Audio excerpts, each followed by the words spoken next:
So you have a 21-month-old. Are you tired of hearing them say no yet? I kind of am. In this video, I'm going to give you some evidence-based milestones that you can be looking for, and also some activities you can work on with your child to make sure that they are developing exactly where they need to be.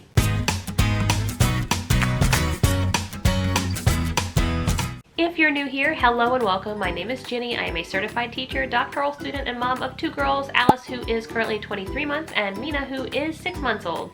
And in this video, I'm going to show you all the different 21-month milestones. This goes all the way to 21 months and 30 days. So anywhere in the 21-month bracket is what I'm talking about when I talk about things you can work on with your child. The basis for my suggestions comes from the Ages and Stages Questionnaire, which is a very commonly used milestone assessment used by pediatric offices, state programs, and hospitals in order to track developmental growth and milestones. The Ages and Stages Questionnaire is broken into 5 components: communication, gross motor, fine motor, personal social, and problem solving. And I'm going to give you a couple of different skills and strategies to use in each of those areas. Now, I'm going to show you honestly exactly where my daughter Alice was at 21 months and 30 days, because you'll notice that some of those things are still struggles for her, and that's okay. They shouldn't necessarily be mastering everything yet. If they are, that's great. If they're not, that's okay too. It's things that you can work on. So let's go ahead and start with the first area, which is communication. The first thing that you're going to work on with your child is being able to point to at least 8 different body parts. Now that sounds like a lot of body parts, but you'd be surprised how many they know. And everything on the face will count. So Alice can point to her head, to her hair, to her eyes, her nose, her lips, her ears, her feet, her toes, her hands, her teeth. Any of those count and work.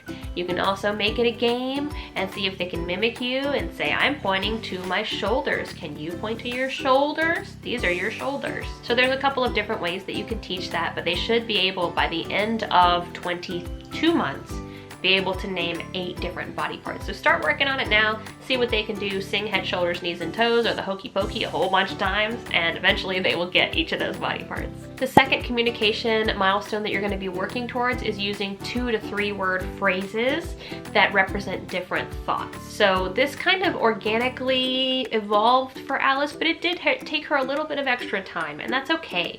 So what we did in order for her to learn how to do this is I would take what she was currently saying and extend it. So if she said truck, I would say, oh yes, I see that. That is a red truck. Alice, what color is that? Black. Black. Oh, black beads. Or if she said more, then I would say, oh, okay, you want more milk? Funny. Funny. It's funny? Yeah. What's funny? Cat. Oh, the cats are funny. Funny cats. And it kind of organically from there, me modeling, adding words on, and also just non-stop narrating what I'm doing and kind of breaking it down for her, she eventually started using 2-word and 3-word phrases. Whatever it is that motivates your child, use those words in order to get them talking about whatever it is that they're interested in. The best way I feel to get them to extend those sentences is make sure you're acknowledging what they're saying, even if you can't grant them the request at the time. So what I will do is, if she wants to hear Let It Go, but I've heard it 700 times today and I just can't stand to hear it anymore, I'll say, I hear that you want to play Elsa's song, but we can't listen to that right now. So basically acknowledge that you understand what they're saying, because that's what you want. You want them to know that you get what they're saying, but I don't want to listen to Elsa for the 700th time today. The third communication milestone, and this is a hard one, and you just kind of have to practice it as much as you can, and you'll actually see a clip of me practicing it with Alice, is using pronouns correctly. This one is more abstract and it's harder to actually explicitly teach. When we talk about using pronouns correctly, we mean yours, mine, or my. Those are the pronouns that are probably going to be the easiest to use. So you'll see Alice and I talking about my toy and your toy, and this is kind of how I work with her on those pronouns. Alice, do you like, oh, it's mine now? Okay, thank you. Uh-oh, fall down. Markers fell down. Mine. Yes, they are yours. Mine. They are yours. So make sure you're using lots of pronouns deliberately when you're talking to them, and really exaggerate what you're trying to tell them, and eventually they will get pronoun use. The next section of the Ages and Stages Questionnaire is gross motor skills, which are whole body motions, and there are two main ones that you're going to be working on this month. The first one is actually jumping. So whatever it is that you can do to help practice your child jumping, even if it's just starting to position themselves to jump, jumping is something that you're going to be looking for at the end of 22 months. So it's a good thing for you to be working on this entire month is practicing jumping. Alice is a little unsure about jumping. She'll get the going down part. It's just the lifting off from the ground that she's not quite sure on, and that's okay. The other gross motor skill that you're going to be looking for them practicing this month is actually kicking a ball. Now, previously in other months it has been kicking a ball with a forward leg motion or running into it to get the ball to move. Now it is specifically pulling their foot back and kicking the ball. So there's no more walking into it to get it to move. It actually needs to be a true intentional kick now. They don't have to kick it in any direction, but they do need to make sure that they are able to pull their foot back, kick the ball, and watch the ball roll. The next section of the Ages and Stages Questionnaire is fine motor skills, and I'm sorry in advance for one of these, but it is an actual milestone, and you're gonna have to practice it, but it is kind of annoying, and that is flipping switches. And once they learn how to do it, they will never stop doing it again. So maybe if you have a busy board, you can practice flipping a switch on that instead, but we did use the actual lights because it gave some purpose to what she was doing, and Alice seemed to thrive on that, so now she flips all the switches on, off, on, off. It's also a good way to practice more vocabulary words, talking about on and off as you're doing it. But flipping switches or flipping any sort of button is a milestone that you're looking for with fine motor skills, especially if you have ones that are those small ones. A lot of the ones in our house are the fatter ones, but flipping really small switches that require you using that pincer grip is a milestone that you're going to want to be working on. The second fine motor skill that you're going to be working on this month is stringing items onto a string or beads onto a string.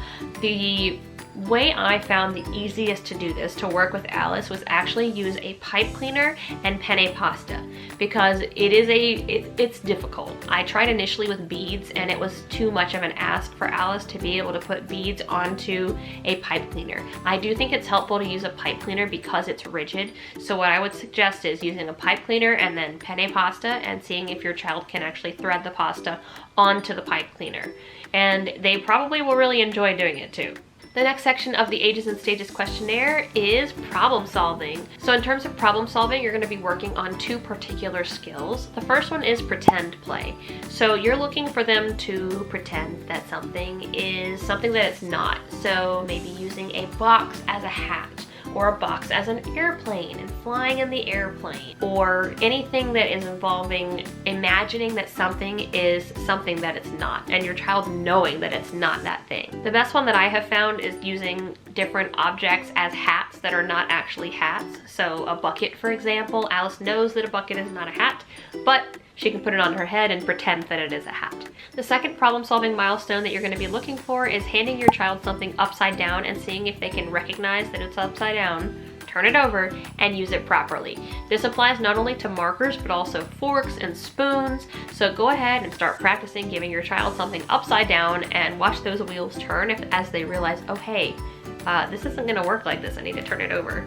It's pretty cool. It's very satisfying to watch them have that light bulb moment, at least for me, and for them to notice that they can actually solve this problem themselves. For us, we had the most luck with doing it with markers, but Alice will occasionally use a spoon. She just is a glutton and she can eat faster with her hands, so we're still fighting that battle. So if you prefer, you can use markers or you can use a fork or a spoon.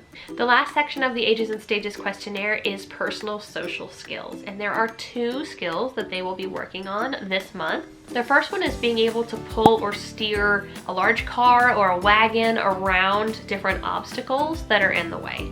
You can do this with a wagon or a baby stroller if your child has a baby stroller, and set up objects around the room for them to navigate around. I found that Alice was not particularly motivated with a wagon, so we tried other things that she can push around.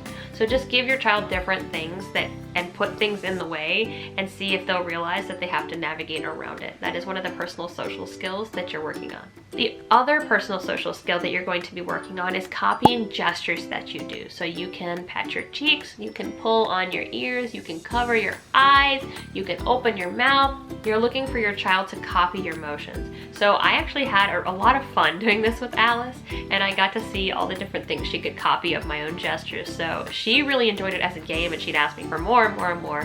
So we would do things like, can you touch your head? And then we would touch our head at the same time. Or I'd say, can you clap your hands? And we would clap our hands at the same time. So ask your child to do all sorts of different things while sitting in your lap or facing you, and you can see all the different things that they'll do gesturing to copy you. So that's kind of a quick and dirty rundown of 21 months and things that you should be working on with your child this month. Are there any things that your child is really excelling in, or different areas your child's really excelling in, or areas that your child is struggling? Like I said, ours is a struggle with using utensils continually. So I would love to know if you are having struggles or are on the struggle bus as well. If you like this video, give it a thumbs up, consider subscribing. I do all sorts of parenting and new mom content, and I would love to have you along for the ride, especially for my Milestone series. I have really enjoyed making these as my children grow up, and I hope they're helpful to you as well. I appreciate you watching, and I will see you next time. Take care.